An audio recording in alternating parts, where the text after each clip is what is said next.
I'm going to talk about two related things about cold recycled asphalt paving materials. I'm going to talk first of all about their structural characteristics, and then I'm going to talk a little bit about their environmental benefits. Both of these are, the first part is work that comes out of the NCHRP Project 951 that I've been working on, and the second one comes from some privately funded research that we've got going on at the university. But let me first talk about the structural characteristics, the NCHRP 951. I'm not going to read the project objective to you, but basically the idea here is that we're looking at cold recycled materials now in applications with higher traffic volumes than have been traditionally used in the past, and we're looking at trying to design these pavements using the Mechanistic Empirical Pavement Design Guide. And so what we want to do is to look at the kinds of inputs that we need for the MEPDG for these materials. Now, this was a blank slate. Okay, at the start of this project, there was no information available on what these properties were for these cold recycled materials. And so what we were intending to do is to try to define, sort of at least ranges of these properties for these materials. And for us, the important thing was to identify them, to characterize them for field cured conditions. And I'll talk in a minute about why that's important. But the structural properties of interest, if we're looking at the MEPDG, are basically, if we're going to treat these as bituminous materials, which is, in our judgment, the right way to look at these kinds of materials, is to look at them in terms of the same inputs that we have for hot mix asphalt. So it's dynamic modulus and repeated load permanent deformation behavior. So those are the two things we're focusing on. And the reason that we were so keen on looking at field cured conditions is based on earlier work that we and others had done, and I'll just mention a couple of them. This was some work that we did using foam stabilized material in Maryland for a lane widening project, where we went in, and for the first 7 days after placement, we went in with LWDs and geogauges and so on and measured the stiffness, and you could see,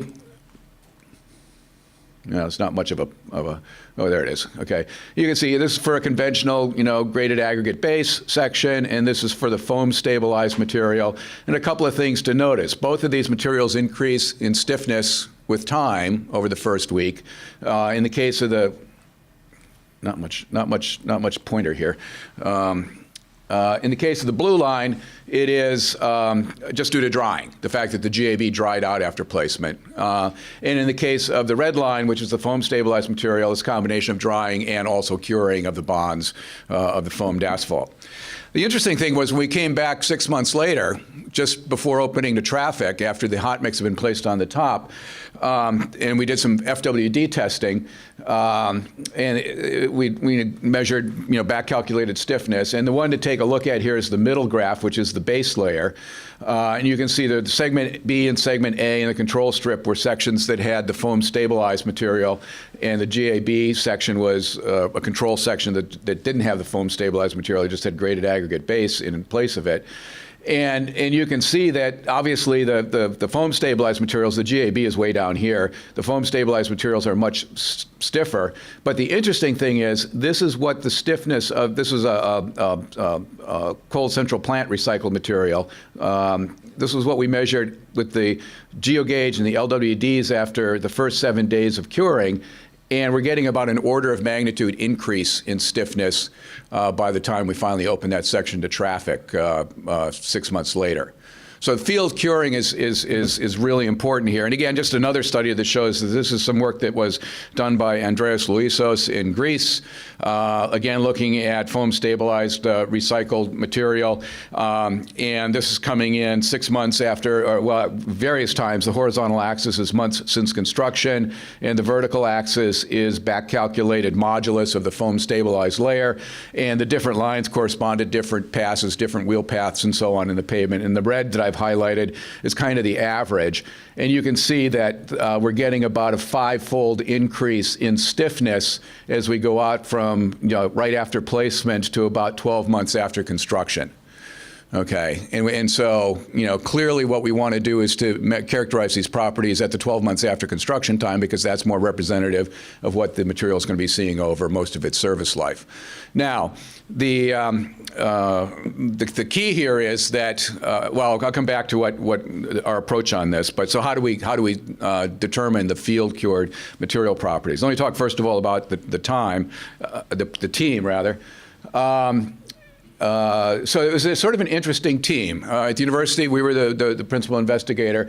We had an agency involved. The Virginia DOT's research arm was involved in this and did most of the testing. And we also had some industrial partners. We had Mike Marshall from Wirtgen America and Todd Thomas from Colas Solutions, because they gave us access to projects. Well, we determined, because we really wanted to get field cured conditions, we didn't think that any of the techniques in the laboratory for simulating field curing worked. There was no evidence that any of them really actually reproduced material that looked anything at all like what you would have under a field cured condition. And so we decided that the only way we're going to do this is to go out and get field cores and test on field cores that had been in the ground for 12 months. And so we needed access to real projects, and that's where Wirtgen and Colas Solutions came in to help us out with that. In the end, we got a lot of projects. We got a lot of agencies to cooperate, not quite as much as we had hoped at the outset. But you can see we got a total of 25 projects in 13 different locations scattered all around the U.S. and parts of Canada. It was just bad luck for us. The second year of this study, when we were trying to collect cores, the agencies in the northern states were coming off a really bad winter, so they had extra high snow removal costs and getting a late start to the construction season. And we just had a really hard time in the second year getting agencies to go out and do coring for us for this project. And so we had hoped to come up with about 35 to 40 projects or materials, and ended up a little bit short of that. But this is sort of typical of what we got from these cores. And so this is a cold in-place recycled layer.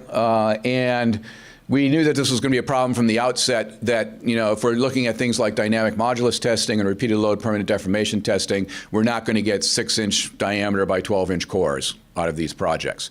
The layers just aren't that thick. And so typically you're looking at a 3 to 6-inch thick layer for cold in-place recycling. So what do you do? How are you going to test that?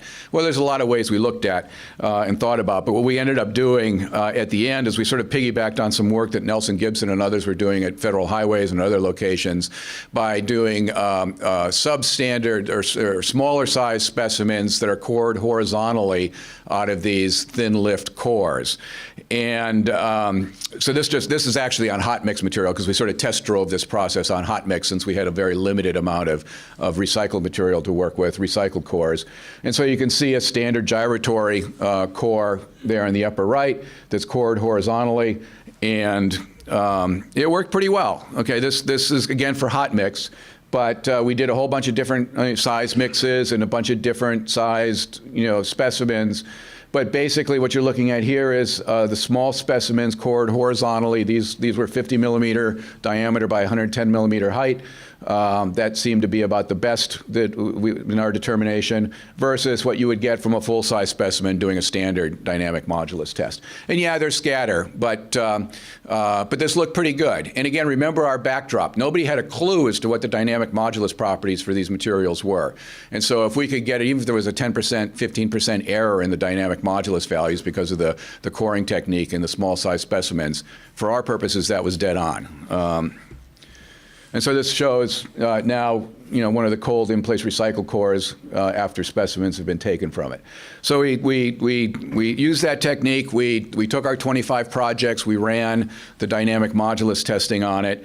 And again, this was a whole range of materials. There was cold central plant recycled materials, cold in-place recycled materials, full depth reclamation materials. Some of them used foam stabilization. Some of them used emulsion stabilization. Some had active fillers, Portland cement concrete or lime or other chemical stabilizers. So there's a lot of variability in these data, okay? And so at the end of the day, what we had to do was a lot of looking hard at the data, doing some outlier analysis, but then trying to come up with envelopes for these properties, so we could take a look at how the various materials compared. And what you're seeing here is the envelopes for the dynamic modulus properties. And so the red is the cold central plant recycle, the green is the cold in-place recycle, blue is full depth reclamation. And then for comparison, what we have, the black is an envelope for sort of typical base mix, hot mix asphalt, okay? The kind of material that you are replacing when you're going to the cold in-place recycling material. And so what we found is that for low to medium reduced frequencies, so in other words, from hot to sort of moderate temperatures, that there's reasonable agreement between the properties that you got for a base mix and these cold recycled materials. At the colder temperatures, at the higher reduced frequencies, you started seeing a bigger discrepancy. The hot mix is much stiffer at very cold temperatures than the cold in-place recycled materials. But that's okay. That's fine. And so we've got these envelopes. We went in and took a look at, so for the cold recycled material, does it make much of a difference whether you're using emulsions or foam? And again, you can see there's a lot of overlap in these envelopes. Probably more similarities than differences between these two materials. It looks like the foamed asphalts are a little bit stiffer at high temperatures on the lower shelf for the dynamic modulus. But again, probably more overlap than difference between these two materials. We looked at the effects of active filler, and so the red is no filler, and the green and the blue are lime and cement filler. And again, in the high temperature region, the lower shelf region, there's clearly a benefit for the active fillers. Okay, they're giving us higher early stiffness and early strength, and they're giving us better stiffness. We did the same sort of thing for repeated load permanent deformation tests, and we did these tests using the NCHRP 9-30A protocol, which had been sort of built into the version 2 of the AASHTO Pavement ME design software. And we did the same sort of thing. We looked, first of all, at, again, the red is the cold central plant recycling, green is cold in place, blue is FDR, and we also had this similar data for a base asphalt mixture. And again, a lot of overlap. If anything, the only consistent trend you can find here is that the FDR appeared to have better rutting performance, had lesser permanent deformations than the other materials, which was sort of odd, but that's the way the data shook out. But certainly in terms of the CIR and the CCPR materials, there's almost an overlap complete overlap between those and the base mix, hot mix asphalt. And we took a look at again, stabilizer type. Not a whole lot of difference, more overlap than differences. The foam giving us slightly lower permanent deformations on average than the emulsion, but again, probably safer to say more overlap than difference. Looked at active filler, and again, with no additive is the red. If I add in some cement or some lime, I can see I get a little bit of a benefit in terms of reduced permanent deformations. So anyway, so we took all of these properties. And just one, well, I'll let that go. We took all these properties and we said, okay, so what are the implications for performance? And so we said, all right, let's analyze some sections here and see what the effects are. And so what we were doing is comparisons between conventional recycling, where we're going to do a mill and replace with a hot mix, base overlay in a new hot mix asphalt surface layer, versus a cold recycled material where, in the case of a CIR or CCPR material, we're going to mill off, leave some of the existing hot mix asphalt, put in the cold recycled material, and then again, since these are going to be higher volume roads, we're going to keep a hot mix asphalt surface mix on this. This is not a low volume road where we can, just put on a chip seal or just run right on top of the CIR material. And we looked at variable thicknesses for this HMA surface layer. The materials have different stiffnesses. The cold recycled material and the hot mix asphalt for the base layer overlay have different stiffnesses, and so they have different structural capacity. Based on what we found in this project and what Brian Diefendorfer and I had found in other projects, we had an idea of, in the old AASHTO 93 procedure, what the differences were in the layer coefficients.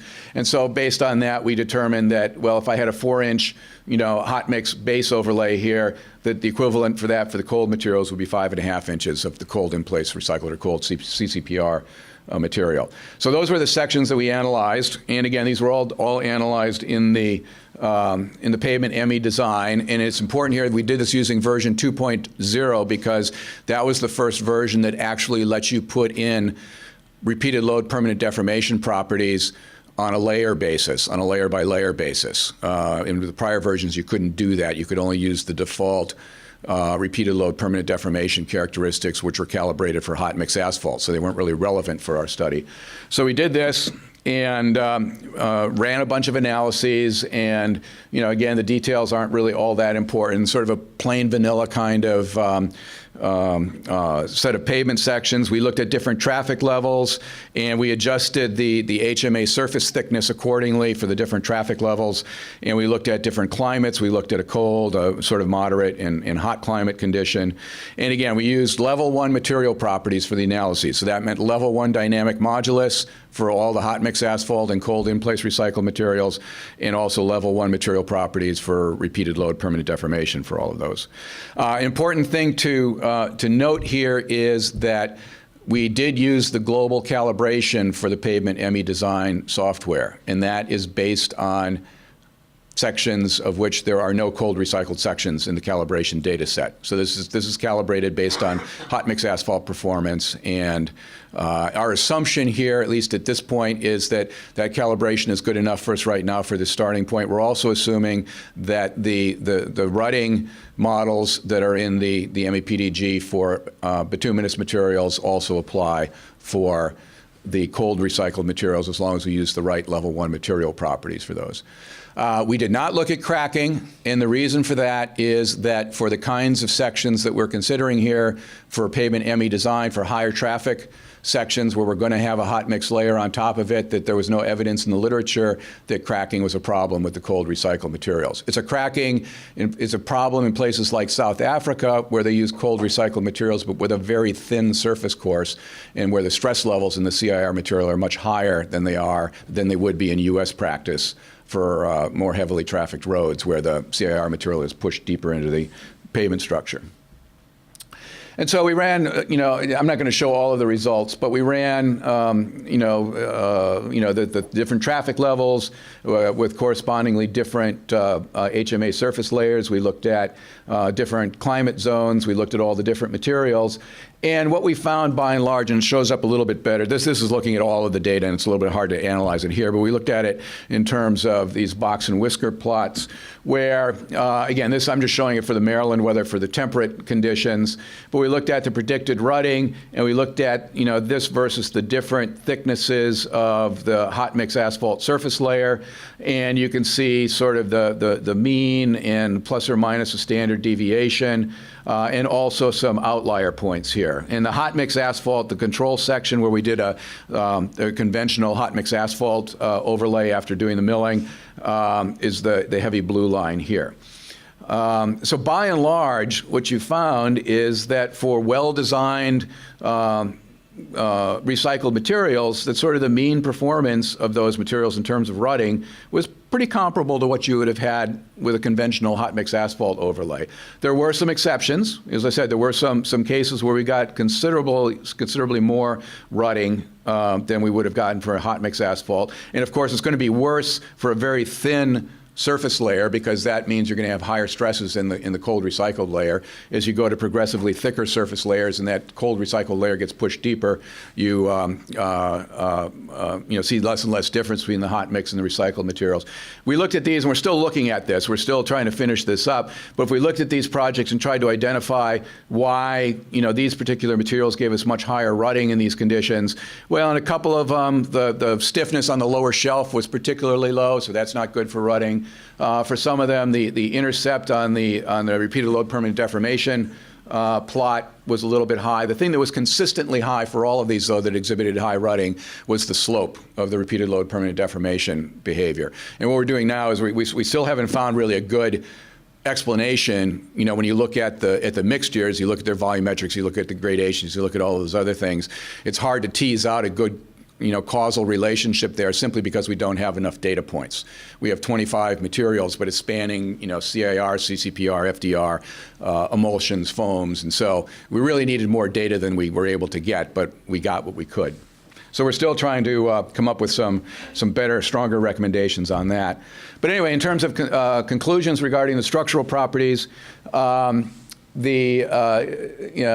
said, our belief is that the field cured properties are what we want for the structural pavement design. And in our case, we got them from field cores. It was beyond the scope of our project to try to figure out what the right laboratory curing process is that would give you those field cured properties. That's for somebody else to take a look at. But we found that overall, the cold recycled materials had stiffness values about 50% those of hot mix. Slight differences between foam and emulsion, but again, more similarities than differences. The repeated load permanent deformation behavior is similar to that for a base mix, hot mix, with the FDR being slightly better. And again, the preliminary, results, there are some exceptions, but basically for a well-designed cold recycled material, after you make an adjustment to the thickness for the differences in the structural capacity, that it gave performance comparable to hot mix. Now, topic 2, environmental benefits. There's a lot. If you think about it, for the cold recycled materials versus hot mix, you don't have to heat up the aggregate. You're using recycled instead of virgin materials, and so there are some advantages there. If you're doing cold in-place recycling, you have some reductions in transportation, which provide environmental benefits. And what we wanted to do was to really try to quantify these things in terms of the reductions in carbon emissions, the embodied carbon emissions, the greenhouse gas emissions in these different processes.